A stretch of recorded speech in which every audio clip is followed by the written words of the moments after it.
So hello students, economics set 2 का हम करेंगे जल्द से discussion. English plus Hindi version दोनों में होगा ये वीडियो, है ना। तो इंग्लिश और हिंदी मीडियम दोनों सेक्शन के लिए क्वेश्चन है, हम डिस्कस करने वाले हैं। सेट 2 के बारे में 40 क्वेश्चन जल्दी जल्दी हम डिस्कस करते हैं। सबसे पहला क्वेश्चन है, हिंदी और इंग्लिश दोनों में है, आप पढ़ सकते हो कि what is the true value with respect to normative economics, यानी आदर्शक, है ना, आदर्शक अर्थशास्त्र के संबंध में क्या सत्य है। ठीक है, ऑप्शन पढ़ सकते हैं जल्दी से। Ideal economics is related to what is ideal economics is based on facts. The objective of ideal economics is the actual description of economic actions and the function of ideal economics is give advice, है ना। तो आपका जो normative economics होता है के संबंध में क्या सही है, क्या सत्य है, इसके बारे में कौन सा स्टेटमेंट आपने पढ़ा है। ठीक है, तो इसका करेक्ट आंसर क्या होगा। इसका करेक्ट आंसर होगा कि the function of ideal economic give advice. ये क्या देता है, ये हमें एडवाइस देता है हमेशा। ठीक है, यानी आदर्शक अर्थशास्त्र का कार्य क्या होता है, परामर्श देना होता है। यानी एक नॉर्मेटिव इकोनॉमिक्स का आइडियल, या फिर इसको बोलते हैं नॉर्मेटिव, क्या बोलते हैं इसको आप, नॉर्मेटिव बोलते हैं, या फिर इसको आप आदर्श भी बोलते हैं। ठीक है, option number D. Question number 2 देखते हैं जल्दी से। कहता है कि in which economy the central problem are solve by market forces, है ना। किस टाइप के इकोनॉमी में जो सेंट्रल प्रॉब्लम होगा वो सॉल्व किया जाता है मार्केट फोर्सेस के बारे में, के द्वारा किया जाता है। यानी कि अर्थव्यवस्था में केंद्रीय समस्याओं का समाधान बाजार शक्तियों के द्वारा होता है। तो किस टाइप की वो इकोनॉमी होती है, सोशल होती है, सेंट्रलाइज प्लान होती है, कैपिटलिस्ट इकोनॉमी होती है, कम्युनिस्ट इकोनॉमी होती है, यानी समाजवादी केंद्रीकृत योजनाबद्ध अर्थव्यवस्था, पूंजीवादी अर्थव्यवस्था, या फिर साम्यवादी अर्थव्यवस्था। तो देखो, किसी भी चीज का प्रॉब्लम, है ना, प्राइस घटाना बढ़ाना, वो किसके हाथ में होता है, वो यानी मार्केट क्या बोला है, वो सॉल्व किसके द्वारा किया जा रहा है, मार्केट के द्वारा किया जा रहा है। यानी मार्केट अपने अकॉर्डिंग चाहता है कि ना उसको प्राइस को घटाना बढ़ाना, इस टाइप से।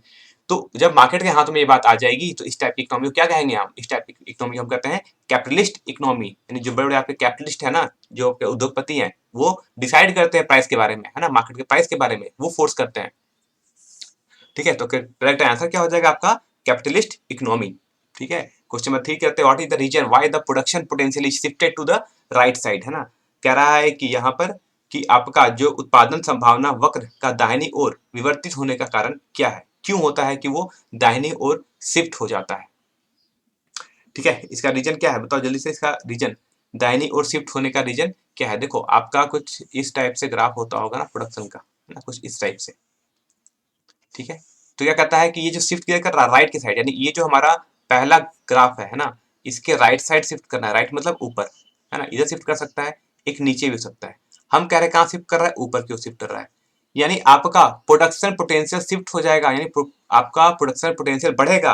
ऐसा कब होगा, जब आप क्या यूज करोगे, जब आप यूज करोगे इसमें किस चीज की, टेक्निकल डेवलपमेंट होगा जब आपका, है ना। जब आपका टेक्निकल डेवलपमेंट होता है तो ये ऊपर शिफ्ट करता है। बाढ़ आएगा तो आपका प्रोडक्शन घट जाएगा, तो बाढ़ होगा तो, जब बाढ़ आएगा तो ये किस चीज क्या हो जाएगा, नीचे शिफ्ट कर जाएगा, यानी लेफ्ट में शिफ्ट कर जाएगा। तो दोनों याद रखना, है ना। डेवलपमेंट होगा तो राइट में ऊपर, और फ्लड आता है या कुछ ऐसी आपदा आती है तो वो नीचे शिफ्ट कर जाता है, यानी लेफ्ट की ओर शिफ्ट कर जाता है। करेक्ट ऑप्शन हो जाएगा इसके लिए टेक्निकल डेवलपमेंट। क्वेश्चन 4 कहता है कि a farmer sacrifice 20 quintals of wheat, है ना। एक फार्मर है जो गेहूं के 120 क्विंटल का सेक्रीफाइस करता है, नहीं उसका क्या करता है, किसके प्रोडक्शन के लिए, 100 क्विंटल पैडी के लिए, यानी 100 क्विंटल धान उगाने के लिए वो क्या करता है, वो बोलता है कि मुझे 100 क्विंटल धान उगाना है। उसके चक्कर में वो क्या करता है कि वो 120 क्विंटल अन्न का क्या करता है, त्याग कर देता है। ठीक है, तो what will be the opportunity cost for the pedi production. तो आप जो धान की खेती करेंगे उसके लिए अवसर लागत क्या होगी। ठीक है, अवसर लागत क्या होगा, तो उसके लिए प्रोडक्शन क्या होना चाहिए, है ना, ये बात है। तो अगर वो सेक्रीफाइस कर रहा है 120 क्विंटल गेहूं का, तो उसके लिए अवसर लागत यानी अपॉर्चुनिटी कॉस्ट कितनी होनी चाहिए, तो जितने का वो सेक्रीफाइस कर रहा है ना कहीं उसे ज्यादा धान मिल रहा होगा, तभी तो वो क्या कर रहा है, गेहूं का वो क्या कर रहा है, वो सेक्रीफाइस कर रहा है। ठीक है, कह रहा है कि अपॉर्चुनिटी कॉस्ट कितनी होनी चाहिए, तो जितना गेहूं का कॉस्ट था, है ना, वही क्या हो जाएगी, उसकी अपॉर्चुनिटी कॉस्ट हो जाएगी।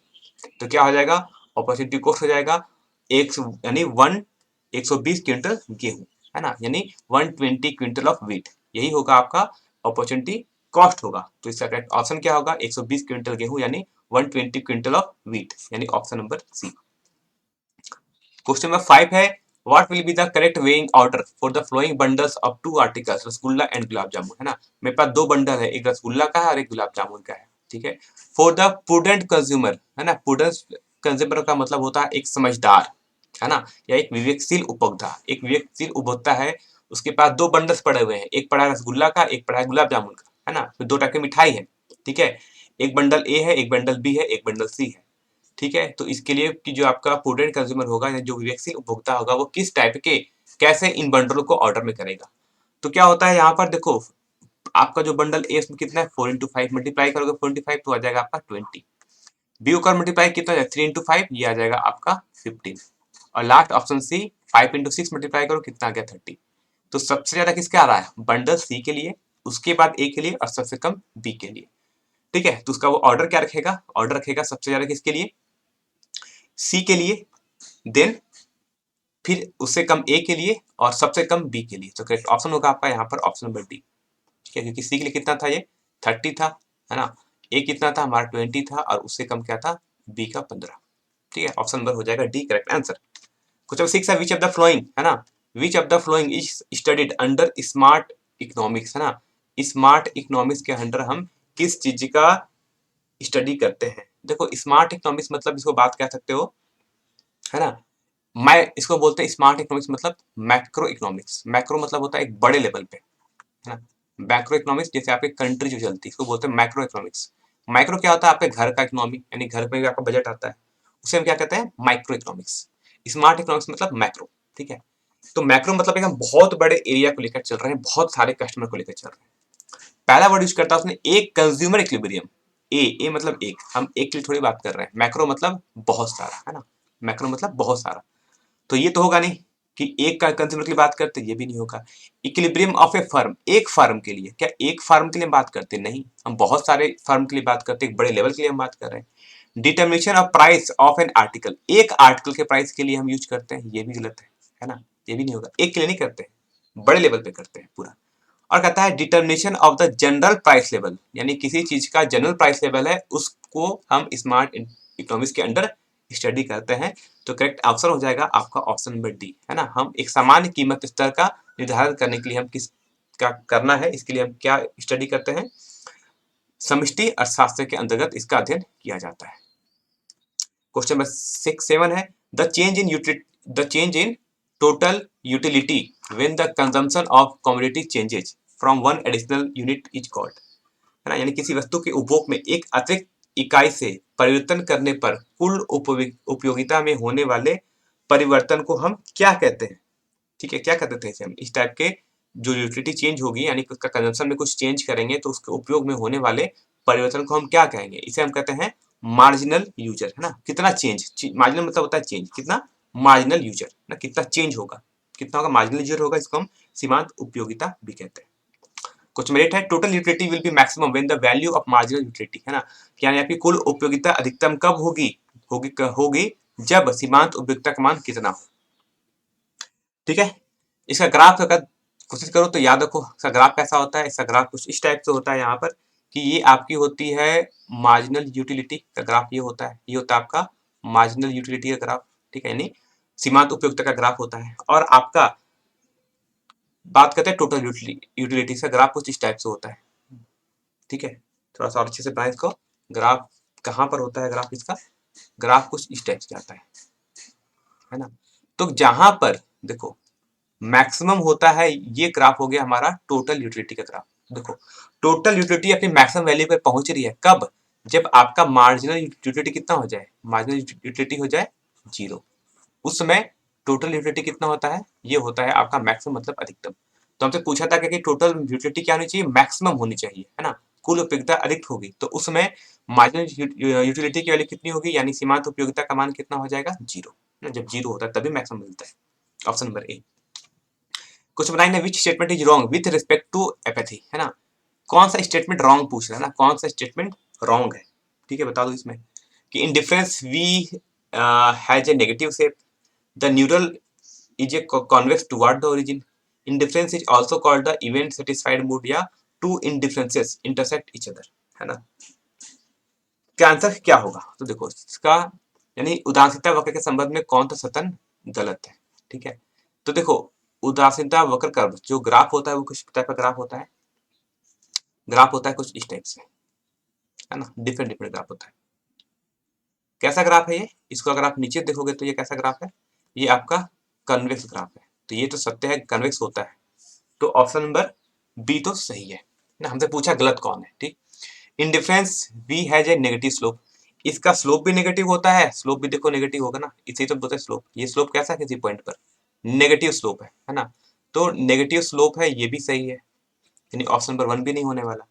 इन differences is also called event satisfied mood, है ना। इन डिफरेंसेस को आप इवेंट सेटिस्फाइड मूड कहते हैं, ये भी गलत है। और ये भी सही है, सॉरी ये सही है ना। जो इंडिफरेंस होता है इन दोनों के बीच में उसको क्या बोलते हैं, इवेंट सेटिस्फाइड मूड कहते हैं, ये भी सही है।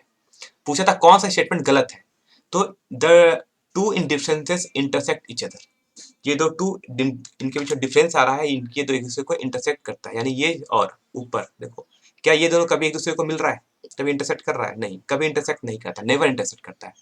तो करेक्ट ऑप्शन क्या हो जाएगा, इसमें कौन सा कथन गलत है, ऑप्शन नंबर डी, कि the two in differences intersect each other, यानी दो उदासीनता वक्र एक दूसरे को प्रतिच्छेद करते हैं, नहीं करते। देखो अलग अलग, ग्राफ नंबर 1 देखो, ग्राफ नंबर 2 देखो, ग्राफ नंबर 3 देखो, सब अलग अलग है ना, कभी इंटरसेक्ट नहीं करता है। तो ऑप्शन नंबर डी करेक्ट हो जाएगा यहाँ से। क्वेश्चन नंबर 10 है, if 4% increase in the price of commodity, है ना, यानी किसी वस्तु की कीमत में 4% की वृद्धि होने से उसकी मांग में 8% की कमी हो जाती है, यानी कॉज है decrease in the quantity demand by 8%, यानी प्राइस बढ़ेगा 4% तो डिमांड घट जाएगा 1% से, है ना। ऑब्वियस बात है कि आपके घर में किसी चीज का सामान की कीमत बढ़ जाए मार्केट में, पेट्रोल का मान लो, अगर घर में आप तेल यूज करते हो ना, ऑयल यूज करते हो, उसका प्राइस बढ़ जाएगा तो आप उसका कंजप्शन कम कर दोगे, यानी उसकी डिमांड कम हो जाएगी।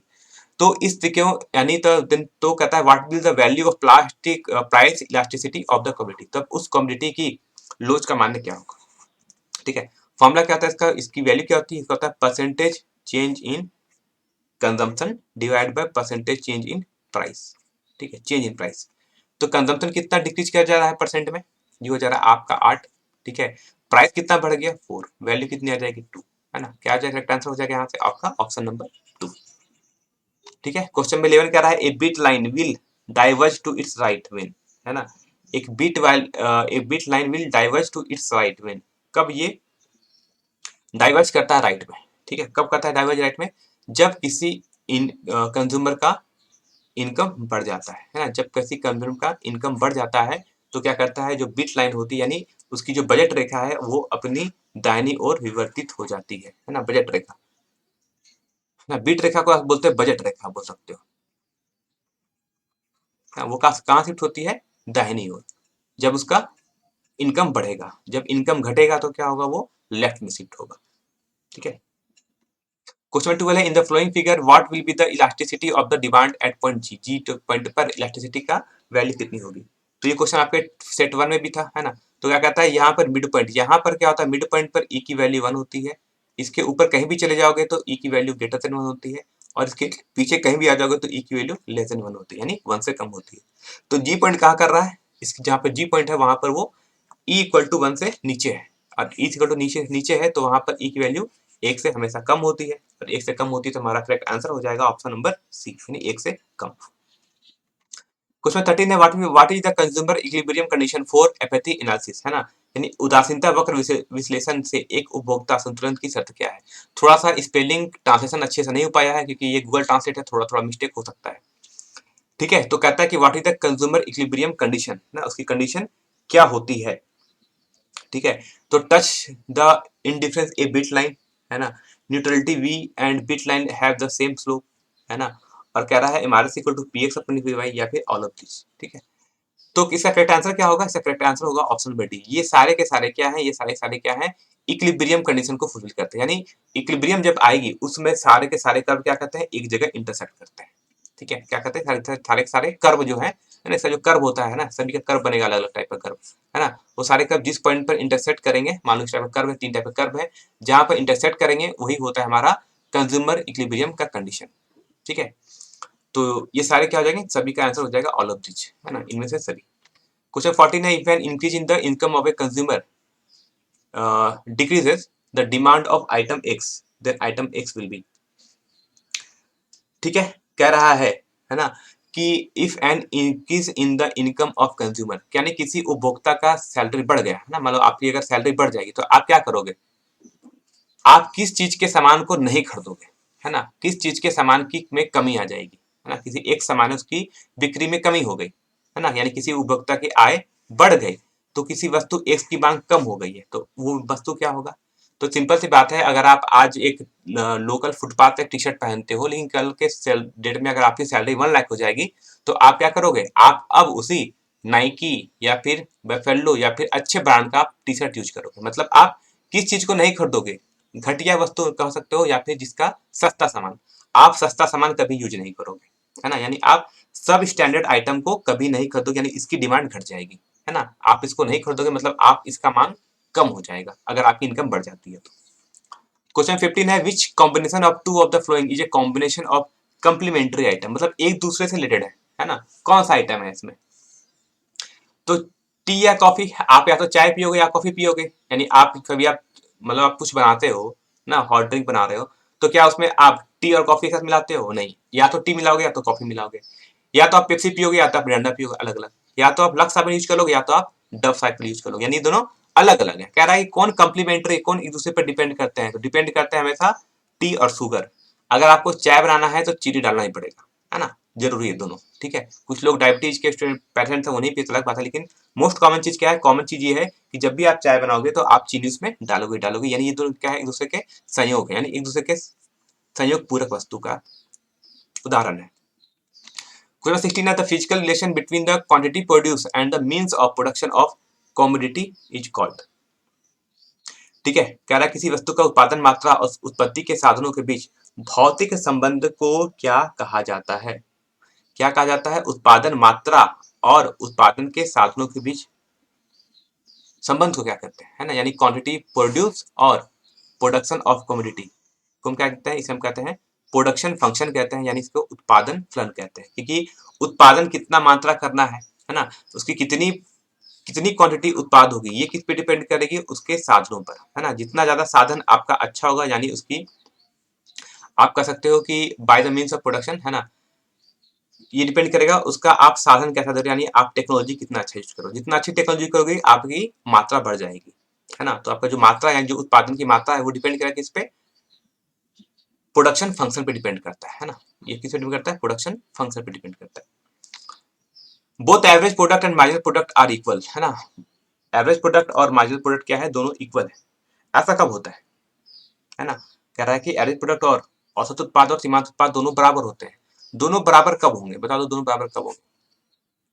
तो दोनों बराबर जब होते हैं जब एवरेज प्रोडक्ट इज मैक्सिमम, जब औसत उत्पादन मैक्सिमम हो जाए, है ना। जब एवरेज उत्पाद ज्यादा हो जाए, तब आपका एवरेज और मार्जिनल में कोई डिफरेंस नहीं रहता है। दोनों का क्या होता है? दोनों प्रोडक्ट इक्वल हो जाते हैं, है ना? जब एवरेज प्रोडक्ट मैक्सिमम हो, ठीक है। क्वेश्चन 18 है, if total cost TC quantity produce Q then the formula for marginal cost, है ना।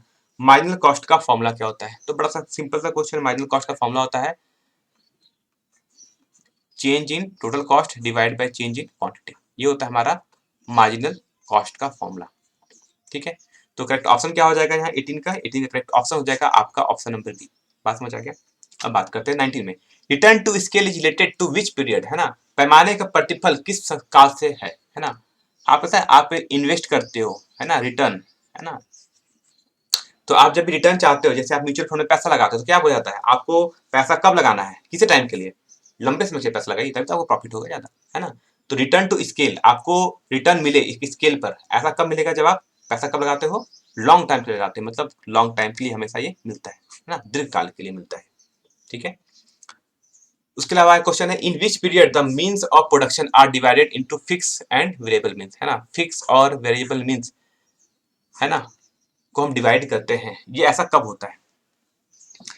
तो ऐसा कब होता है? इसका आंसर क्या होगा? इसे होता है जब हमारा शॉर्ट रन के लिए, यानी जब छोटे समय के लिए हम यूज करते हैं, है ना। जब आप यानी किस काल में उत्पादन के साधनों को स्थिर और परिवर्तनीय साधनों में विभक्त किया जाता है? जब आप लॉन्ग टर्म के लिए कर रहे हो, है ना, यानी लॉन्ग रन के लिए कर रहे हो, यानी लॉन्ग टर्म के लिए कर सकते हैं। लॉन्ग टर्म या लॉन्ग टाइम के लिए, शॉर्ट टर्म या शॉर्ट टाइम के लिए, हाँ, शॉर्ट टर्म या शॉर्ट टाइम के लिए। क्वेश्चन नंबर 21 है, at what level of output does a discriminatory product want to produce according to the level law of variable proportion। तो किस लेवल पर, है ना, किस लेवल पर, यानी परिवर्तन अनुपातों के नियम के अनुसार एक विवेकशील उत्पादक, है ना, एक विवेकशील उत्पादक है, यानी वो एक कैसा है? वो एक डिस्क्रिमिनेटरी प्रोड्यूसर है। उत्पादन के किस स्तर पर उत्पादन करना चाहता है? किस स्तर पर उत्पादन करना चाहता है? तो वो उत्पादन करना चाहता है हमेशा सेकंड लेवल पे, है ना। सेकंड लेवल पे पढ़ा होगा आपने, दूसरे लेवल पे वो चाहता है अलग कर ले। क्वेश्चन 22 है which of the following is not a characteristics of average product, यानी निम्नलिखित से कौन औसत उत्पादक की विशेषता नहीं है ना, नहीं पूछा गया है, नहीं है। स्टेटमेंट पढ़ो सबसे लाइन से एक एक करके हिंदी और हिंदी में। क्या विशेषता नहीं है, विशेषता नहीं है कब, तो कहता है कि जो एवरेज प्रोडक्ट है ना, वो कभी भी जीरो या नेगेटिव नहीं होता है, ये गलत है ना। एवरेज उत्पाद का मान कभी भी शून्य या नेगेटिव नहीं होता है, ये एवरेज प्रोडक्ट का विशेषता नहीं है ना, यानी ये औसत उत्पाद की विशेषता नहीं है, क्योंकि इसका ये कभी भी शून्य और नेगेटिव नहीं होता है। तो ये एस्टिमेट क्या है हमारा, कैरेक्टरिस्टिक्स नहीं है। 23 है when marginal product is less than average product then the average product, है ना। कह रहा है जब आपका मार्जिनल प्रोडक्ट कम हो जाए और एवरेज प्रोडक्ट बढ़ जाए, तो एवरेज प्रोडक्ट क्या होगा, तब एवरेज प्रोडक्ट क्या, तो आपका क्या है कि एवरेज मार्जिनल प्रोडक्ट कम हो गया है और एवरेज प्रोडक्ट बढ़ गया है, तो एवरेज प्रोडक्ट का क्या हो जाएगा, शॉर्टेज हो जाएगा, यानी उसकी कमी हो जाएगी ना। क्या होगा वो, अब उसका डिमांड बढ़ गया ना किसका, एवरेज प्रोडक्ट का, तो क्या होगा उसका अब शॉर्टेज होगा धीरे धीरे, क्योंकि मार्जिनल प्रोडक्ट क्या है, कम है। ठीक है, 23 का डी। क्वेश्चन 24 देखते हैं, कह रहा है if on returning all the sources of production the production is increase by 3 items then it is called, है ना, यानी किसी उत्पत्ति के सभी साधनों को दुगुना करने पर उत्पादन में 3 गुना की वृद्धि होती है, तो इसे क्या कहा जाता है ना, इसे हम क्या कहते हैं, इसे हम कहते हैं इंक्रीमेंटल रिटर्न टू स्केल, इसे हम क्या कहते हैं, पैमाने का वृद्धिमान प्रतिफल, यानी अगर किसी के साधन को आप दुगुना कर दोगे तो उत्पादन भी आपका बढ़ेगा, तो आपने साधनों को किया दुगुना तो प्रोडक्शन हो गया 3 टाइम्स, है ना। अगर आप क्या कहते हैं इसको, आप दोगुना कर, है ना, इसको लिख सकते हो री यूनिटिंग, मतलब इसको कह सकते हो कि डबल। ठीक है, इंग्लिश में थोड़ा सा सेंटेंस ट्रांसलेट अच्छे से नहीं हुआ है, तो थोड़ा सा वो समझ लेंगे अच्छे तरीके से अपने तरीके से। ठीक है, तो कहता है कि जो इंक्रीमेंटल रिटर्न टू स्केल यानी पैमाने का वृद्धिमान प्रतिफल होता है। क्वेश्चन 25 है what is the rate of change in total arm, total revenue, है ना, आर्म को कहते हैं revenue, related to production cost यानी उत्पादन के सापेक्ष कुल आगम में परिवर्तन की दर क्या कहलाती है ना। Rate of change in total revenue related to production क्या कहलाता है, हम इसे क्या कहते हैं, हम इसे कहते हैं मार्जिनल आर्म, यानी इसे हम कहते हैं सीमांत आगम, इसे कहते हैं रेवेन्यू, है ना, इसे क्या कहते हैं, रेवेन्यू कहते हैं। तो टोटल आर्म की जगह आप इसे कन्वर्ट कर लेना, ये होता है हमारा रेवेन्यू, मतलब होता है आगम, तो क्या बोलते हैं, इसे हम बोलते हैं रेवेन्यू। ठीक है, 25 हो गया। 26 कह रहा है कि what is the relationship between total cost, total fix cost and total variable cost, है ना, फॉर्मूला बेस्ड क्वेश्चन है कि कुल लागत, स्थिर लागत और कुल परिवर्तन लागत में क्या संबंध होता है। इसमें संबंध क्या है कि जो आपका टोटल कॉस्ट होता है वो total fix cost plus total variable cost के हमेशा इक्वल होता है, यानी टोटल कॉस्ट होगा वो टोटल फिक्स कॉस्ट और टोटल वेरिएबल कॉस्ट के इक्वल होता है, यानी आपका जो कुल लागत है वो स्थिर लागत और परिवर्तन लागत के बराबर होता है, मतलब ऑप्शन नंबर डी यहाँ से आपका होगा करेक्ट। क्वेश्चन में बात करते हैं हम 27 की, कहते हैं 27 कह रहा है कि when the demand and supply of commodity increases at the same rate then the equilibrium price will increase, है ना। तो कह रहा है कि डिमांड बढ़ रहा है और सप्लाई बढ़ रही है, दोनों बढ़ रहा है ना, डिमांड ही बढ़ गया, वस्तु का मांग भी बढ़ गया और डिमांड भी बढ़ गया, पूर्ति बढ़ गई, तो बताओ संतुलन कीमत में क्या होगा, संतुलित क्या होगा, तो संतुलित कीमत में इंक्रीज होती है ना, इसे बोलते हैं इंक्रीजेस, वृद्धि यानी बढ़ जाती है, ऑप्शन होगा आपका बी, वृद्धि हो जाती है ना, यानी जो आपका जो इक्विलिब्रियम प्राइस होगा वो क्या आ जाएगा, वो आपका बढ़ जाएगा। ठीक है, क्वेश्चन में 28 कह रहा है if there is a demand and supply S of the commodity then the condition of excess demand can be shown, है ना। कह रहा है कि डिमांड क्या है, एक्सेस डिमांड है और सप्लाई कम है, तो इसका करेक्ट रिलेशन क्या होगा, करेक्ट रिलेशन होगा आपका ऑप्शन नंबर ए, यानी कब होगा, जब आपका डिमांड ज्यादा होगा और सप्लाई कम होगा, इसका आंसर सिर्फ ऑप्शन नंबर ए होगा और कोई नहीं। ठीक है, क्वेश्चन में 29 कह रहा है हमसे, 29 कह रहा है equitable quantity due to greater increase in supply than in the quantity demanded of a commodity, यानी किसी वस्तु की मांग की तुलना में पूर्ति में अधिक वृद्धि होने से साम्य मात्रा में क्या होगा, क्या इक्विलिब्रियम इक्वलिटी क्या होगी, जब आपकी मांग की तुलना में पूर्ति ज्यादा हो जाए, है ना, पूर्ति ज्यादा कर रहे हैं आप और डिमांड कम कर रहे हैं, तो उसमें क्या होगा, यानी उसमें क्या कर रहा है, उसमें क्या होगा, देयर विल बी इंक्रीमेंट, है ना। तो क्या होगा, उसमें क्या होगा, equity quantity due to greater increase in supply, है ना, सप्लाई ज्यादा हो रहा है और डिमांड कम हो रहा है, तो इक्विटेबल क्वांटिटी है वो क्या होगा, वो आपका बढ़ जाएगा, यानी जो आपका साम्य मात्रा है वो क्या होगी, आपकी बढ़ जाएगी। क्वेश्चन नंबर 29 का ऑप्शन हो जाएगा बी। 30 का है increase in the price of article, है ना, प्राइस का आर्टिकल का प्राइस बढ़ गया 5% से, और क्वांटिटी सप्लाइड क्या हो गया, वो भी आपका बढ़ गया 4% से, then what will be the value of price elasticity, price elasticity क्या होगा। ठीक है, तो चेंज क्या होता है, प्राइस इलास्टिसिटी का फॉर्मूला क्या होता है, ई की वैल्यू होती है, क्या होता है, delta Q by delta P, है ना। तो क्या कर रहा है, क्वांटिटी कितनी हो गई, क्वांटिटी बढ़ गई 4%, ठीक है, परसेंट, और प्राइस कितना हो गया 5% से बढ़ गया, तो 4/5 की वैल्यू कितनी हो जाएगी, 0.8। करेक्ट आंसर हो जाएगा आपका ऑप्शन नंबर सी। तो ये फॉर्मूला पे बेस्ट आपका 2 क्वेश्चन पूछा गया है यहाँ पर इलेक्ट्रिसिटी का फॉर्मूला। ठीक है, क्वेश्चन 31 है, what will be the effect of increase in demand, है ना, यानी मुक्त प्रवेश और निकास की स्थिति में मांग में वृद्धि का बाजार संतुलन पर क्या प्रभाव पड़ेगा, यानी what will be the effect of increase in demand, अगर डिमांड में इंक्रीमेंट आ जाए तो मार्केट इक्विलिब्रियम में क्या प्रभाव पड़ेगा, अगर फ्री एंट्री और एग्जिट वाली व्यवस्था है तो, है ना। तो क्या होगा इसमें, उसमें आपका जो both equilibrium price and quality will increase, क्या करेगा वहां पर, तब आपका दोनों इक्विलिब्रियम बढ़ जाएगा, है ना, कौन कौन, आपका प्राइस का भी इक्विलिब्रियम और क्वांटिटी का इक्विलिब्रियम दोनों क्या करेगा, बढ़ जाएगा। ठीक है, क्वेश्चन नंबर बात करते हैं 32 की, in case of excess demand at equilibrium price, जब एक्सेस डिमांड हो जाएगा, ठीक है, इक्विलिब्रियम, तो इक्विलिब्रियम प्राइस क्या होगी। तो जब आपका एक्सेस डिमांड, देखो सिंपल सी बात है, जब किसी चीज का डिमांड बढ़ जाएगा तो प्राइस क्या होगा, उस चीज का प्राइस बढ़ जाता है, जब डिमांड बढ़ती है तो उस चीज का चीजें महंगी भी हो जाती है, यानी option number B.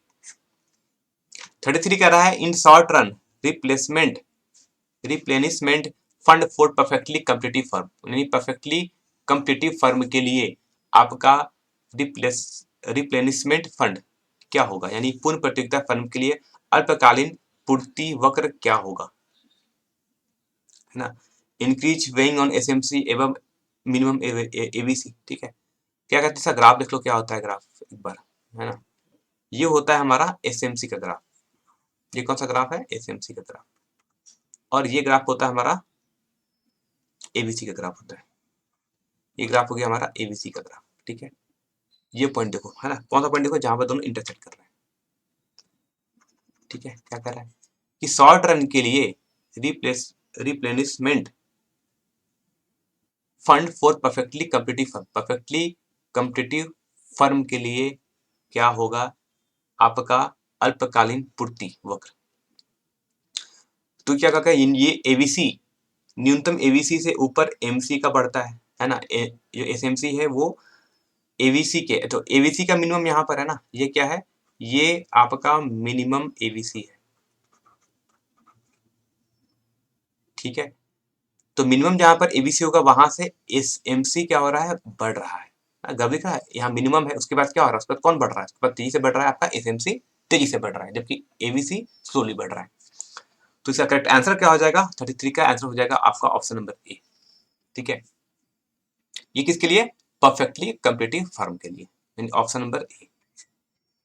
Question number 34 है, what is the relation between AR and MR, है ना, यानी एवरेज रेवेन्यू और marginal revenue for a perfectly competitive firm, यानी एक पूर्ण प्रतियोगिता प्रतियोगी फर्म के लिए एआर एवरेज रेवेन्यू और मार्जिनल रेवेन्यू में संबंध क्या होता है। तो अगर कंप्लीटली कैसा मार्केट है, कंप्लीटली परफेक्ट कंपीटिटिव मार्केट है, तो उसमें जो आपका एवरेज रेवेन्यू है वो मार्जिनल रेवेन्यू के इक्वल हो जाता है, यानी क्या है, वहां पर एक ही चीज को बनाने वाले बहुत लोग हैं, यानी एक सोप को यानी साबुन को बनाने के लिए 5 कंपनियां हैं, मतलब वहां पर सभी के बीच क्या होगा, कम्पिटिटिव होगा, उसमें क्या होगा, जो एवरेज रेवेन्यू होगा वो मार्जिनल रेवेन्यू के इक्वल हो जाता है। क्वेश्चन 35 है, availability of similar goods characterize which type of market structure, यानी समरूप वस्तु की उपलब्धता किस प्रकार की पराज संरचना की व्यवस्था है, monopoly, imperfect competition, perfect competition या डुप्लेक्स, यानी एकाधिकार, पूर्ण प्रतियोगिता या फिर द्वयाधिकार। ठीक है, तो कह रहा है कि सिमिलर गुड्स बना रहे हैं, ये किस अवेलेबिलिटी ऑफ सिमिलर गुड्स, है ना, सिमिलर गुड्स बना रहे हैं विच, ये किस टाइप का मार्केट का स्ट्रक्चर के बारे में बताता है ना। तो मालूम फिर से मैं अभी लास्ट एग्जांपल मैंने दिया था कि एक साबुन को बनाने वाले 5 कंपनियां है ना, वो सेम टाइप यानी वो सिमिलर गुड्स बना रही है, यानी वो समरूप वस्तुएं बना रही है। तो क्या होगा उसमें, क्या होगा, सारे कंपनियों के बीच यानी वो पांचों साबुन बनाने वाली कंपनी के बीच क्या होगा, एक परफेक्ट कंपटीशन चलेगा। क्या चलेगा, एक कंपटीशन चलेगा सभी के बीच में, जब भी अगर सिमिलर गुड्स बनता है तो। कह रहा है what is the slope of total revenue called, है ना, टोटल रेवेन्यू के स्लोप को क्या कहते हैं। तो टोटल रेवेन्यू के स्लोप यानी slope of TR, total revenue यानी टीआर कुल आगम का वक्र की ढाल को क्या कहते हैं हम, मार्जिनल रेवेन्यू कहते हैं, यानी option number B. Question number आते हैं हम 37 में। कह रहा है in which type of market structure the price exceed the marginal cost, है ना, जो आपका प्राइस है वो मार्जिनल कॉस्ट से आगे भाग जाए, यानी किस प्रकार की प्राइस संरचना में कीमत सीमांत लागत से अधिक होती है, कीमत है वो सीमांत लागत से भी ज्यादा हो जाएगी ना। ऐसा कब होगा, तो देखो जब किसी प्रोडक्ट को, मान लो अगर मार्केट में एक ही वैक्सीन आई है ना, मतलब मान लो एक कोरोना के समय में एक दवा आई थी जिससे कोरोना ठीक हो जाता था, और एक ही कंपनी है, तो क्या होगा उसका, क्या होगा उसका मार्जिनल कॉस्ट से भी उसका प्राइस बढ़ जाएगा। यानी जो चीज आपको दवाई मिलनी थी 1000 में, उसको आप लोग 20,000 में भी बेच रहे थे, है ना। एक रेमडेसिविर दवा था जिसका वैल्यू भी आपको कोरोना टाइम में बहुत ज्यादा बढ़ गया था, वो उसी का एग्जाम्पल है, क्योंकि वो दवा सिर्फ एक कंपनी बना रही है। तो वहां पर क्या होगा, जो आपका प्राइस है वो मार्जिनल कॉस्ट से भी बहुत ज्यादा चला जाएगा। और ऐसा कब होगा, जब मोनोपोली होगा, यानी जब एक एकाधिकार होगा, यानी जब वो दवा बनाने वाली सिर्फ एक कंपनी होगी ना, तभी वो प्राइस उस चीज का महंगा हो जाता है और मार्जिनल कॉस्ट से भी ज्यादा चले जाता है। क्वेश्चन नंबर 38 है when the value of marginal arm is zero then value of price elasticity of demand of the commodity. ठीक है, 38 कह रहा है कि when the value of marginal arm is zero, है ना, यानी जब सीमांत आगम का मान जीरो होता है तब वस्तु की कीमत में लोच का मान क्या होगा। ठीक है, तो इसका आंसर क्या होगा 38 का होगा करेक्ट ऑप्शन 1, है ना। जब मार्जिनल आर्म जीरो हो जाए तो वैल्यू ऑफ प्राइस इलास्टिसिटी क्या हो जाती है, वो आपकी हो जाती है 1 की इक्वल, यानी ई की वैल्यू कितनी हो जाती है, 1 हो जाती है ना। कितनी होती है, ई की वैल्यू 1 हो जाती है जब मार्जिनल आर्म कितना हो जाए, मार्जिनल आर्म जीरो हो जाए तब, है ना। यानी जब आपका मार्जिनल आर्म मतलब मार्जिनल रिवेन्यू, है ना, जब मार्जिनल रिवेन्यू होता है उसमें इलास्टिसिटी क्या होती है, 1 होती है, यानी आर्म को लिख सकते हो आप रिवेन्यू। क्वेश्चन नंबर 39 है what is the relation between AR curve and MR curve under monopoly, यानी जब मोनोपोली हो, यानी जब एकाधिकार हो, तब एआर कर्व और वक्र और एमआर वक्र के संबंध में क्या रिलेशन होता है। तो देखो जब किसी का क्या हो जाता है, एक मोनोपोली हो जा रही है, ठीक है, तो जब मोनोपोली होती है तब क्या होता है आपका एम आर और ये ए आर, ये ए आर ग्राफ होता है, ये आपका एम आर का ग्राफ होता है, किसके लिए, मोनोपोली के लिए।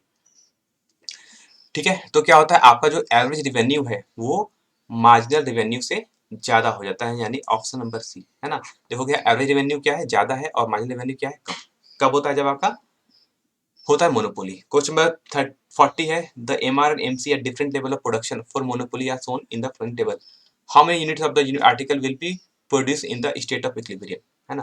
यानी एक एकाधिकारी के लिए, है ना, किसके लिए कह रहा है, मोनोपोली के लिए, यानी एकाधिकारी के लिए विविध स्तर पर marginal revenue and marginal cost को निम्न तरीका से दर्शाया गया है, तो संतुलन की अवस्था में वस्तु की कितनी इकाई का उत्पादन करेगा। तो कह रहा है एम आर और एमसी की वैल्यू कब बताओ, कब इक्वल हो रही है, इसी कहते हैं ना इक्विलिब्रियम में, यानी एम आर इक्वल टू क्या हो जाएगा, marginal revenue equal to marginal cost हो जाएगा। ऐसा किस लेवल पर जाके होगा, उत्पादन के कब होगा, तो ग्राफ में देखो कब हो रहा है, देखो ये दोनों इक्वल हो रही है ना, 4 इक्वल कब हो रहा है, जब उत्पादन कितना हो जाए, 6 हो जाए। ठीक है, तो करेक्ट आंसर क्या हो जाएगा यहाँ से, ऑप्शन नंबर सी 6, तभी दोनों की वैल्यू क्या हो रही है, उसी कंडीशन में दोनों की वैल्यू इक्वल हो जा रही है, 4 की इक्वल हो जा रही है। ठीक है, तो ये था हमारा सेट नंबर 2 का कंप्लीट वीडियो सॉल्यूशन। ठीक है, सेट नंबर 1 2 3 हो चुका है, 4 5 के लिए आपको थोड़ा वेट करना पड़ सकता है, नहीं तो आप जाकर कोई और यूट्यूब चैनल पर देख सकते हो, नहीं तो टेलीग्राम पर हम आपको शर्मा गेस का पीडीएफ प्रोवाइड कर देंगे, आप वहां पे जाके देख सकते हो, क्योंकि अब टाइम कम बचा है और हमारे पास भी इतना टाइम नहीं है कि ट्रांसलेट करके सब कुछ कर पाए, क्योंकि जो टीचर्स हैं वो अब नहीं है यहाँ पर जो ट्रांसलेट कर पा रहे थे अच्छे तरीके से। ठीक है, तो चलो फिर बाकी है फिजिक्स का आप लोग देखते रहो वीडियो जो कि आपका अपलोड हो रहा है टाइम के साथ।